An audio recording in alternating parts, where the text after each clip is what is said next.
What is going on, my friends? Today we're taking a look at the dual Imbuement Stun God Rogue build for Diablo 4.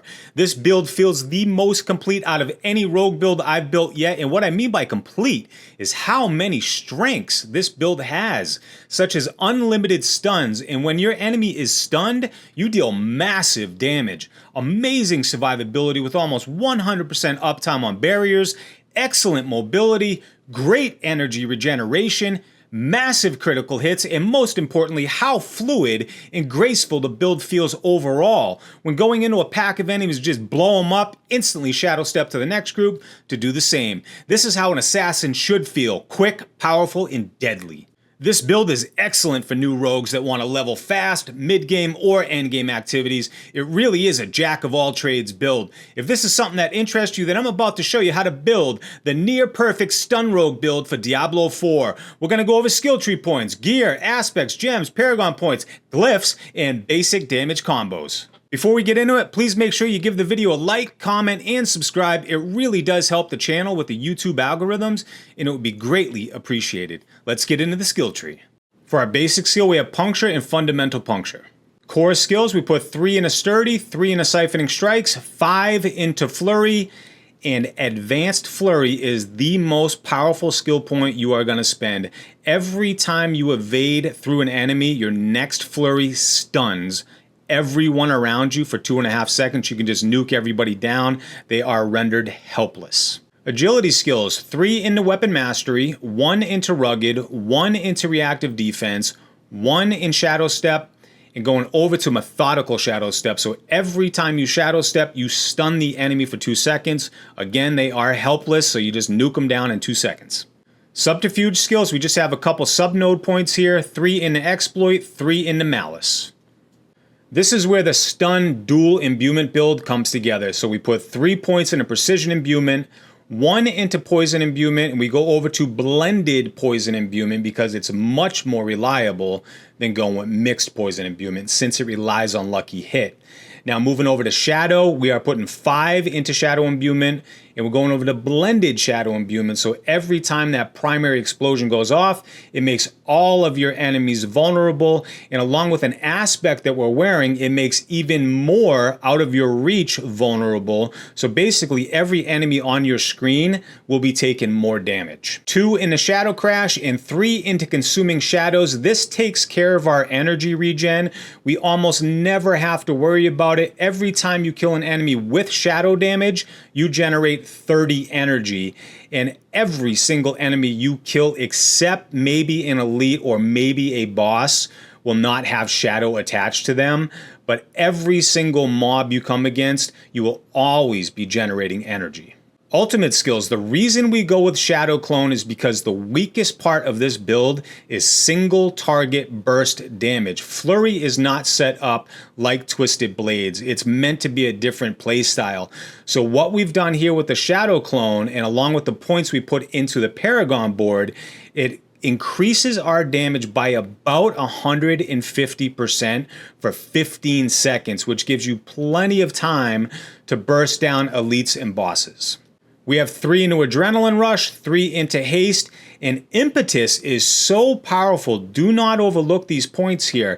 Every time you are moving 15 meters, your next attack deals 21% increased damage. So every time you shadow step to an enemy, your next skill should be Flurry immediately because that gives you your barrier, but it also, you're going to get a massive damage increase. So don't overlook these 3 points here. They're critically important for the build. For our key passive, we have 2 choices, and this all comes down to the type of content that you're doing. The only reason I would go with Momentum is if I'm pushing myself in a very high tier nightmare dungeon where I really need that added survivability because you're constantly being stunned or locked down or frozen. So you really kind of need that extra damage reduction. But besides that, on 99% of the game, I would say go with close quarters combat. It was recently buffed. Every time you have that attack speed bonus, you are doing 30% increase in your damage. So use this most of the time. If you are pushing yourself to the absolute limits, go with Momentum. Now for your helm, what you're looking for is plus ranks of poison or shadow imbuement along with max life. And for the aspect, this is pretty much standard on any rogue build. You kind of need this 20% damage reduction, so I always put that on the helm. Now moving over to the chest piece, you're looking for max life again, along with adding the aspect that gives you more armor. For our gloves, you want as many ranks of flurry as possible. And then for the aspect, when you hit a crowd-controlled enemy, which you will 100% of the time, there's a 50% chance for that crowd control effect, such as a stun, to affect the surrounding enemies. This comes in really handy for this build. For our legs, we're using Temerity. If you don't have these yet, you definitely want to get legs that have close damage reduction and plus life. Now for boots, this is very, very important. Make sure you have your boots get plus at least 2 evade charges, because again, every time you evade and then hit flurry, you stun all enemies around you. So you want to have as many evades as possible, and on top of that, we have an additional shadow step. So every time you use shadow step, you're stunning your enemy also. So if you take a look at my boots, I have 3 evades along with 2 shadow steps. You are going to be able to stun enemies 100% of the time with this setup. So make sure you get that plus evade on your boots. For our crossbow, this aspect must be in this spot because you get double the amount for the aspect. So the first part of it, distant enemies have an 8% chance to be stunned for 2 seconds. Not that important. You deal X% of damage to stunned enemies. So in my case, I'm doing 76% increased damage to stunned enemies. And again, this is a stun rogue build where you are literally stunning your enemies almost 100% of the time. So you cannot pass this aspect up in this particular spot. It sends your damage through the roof. For your amulet, what you want to be looking for is plus ranks of weapon mastery. And this is my favorite aspect out of any rogue build, period. I would actually put it as the #1 aspect for rogues, simply because it adds so much survivability. If you take a look at mine here, you take 36% less damage from crowd-controlled enemies. Every enemy you face is crowd-controlled, so therefore you're taking 36% less damage. On top of that, when you combine that with Temerity legs, which you always have a barrier up, you're almost unkillable at that point. So if you can, make sure you put that aspect in your amulet spot. Taking a look at our rings, what you want to add here is critical strike damage and critical strike chance, along with the aspect that gives the imbuements to your shadow clone. You want that added damage for the elites and the bosses, and this helps dramatically. For the second ring, we're using Mother's Embrace. This allows you to spam flurry endlessly because you're getting 40% of your resources back. If you do not have this ring yet, just go with another ring that has added crit damage and crit chance. Moving over to our melee weapons, we have Condemnation here, and there's a good reason for it. Every time you hit flurry, basically you're going to have a 40% damage increase. And along with that, we have a sword. Make sure you have a sword attached here, because if you look here, you have 2 slots where you can add critical strike damage, and when you add those combined up, that's a big, huge percentage of critical strike damage, along with the aspect that makes your flurry a 360-degree ability. Gems, you want to put damage reduction on your gear. If you feel your life is a little bit low, you can add a little bit of max life.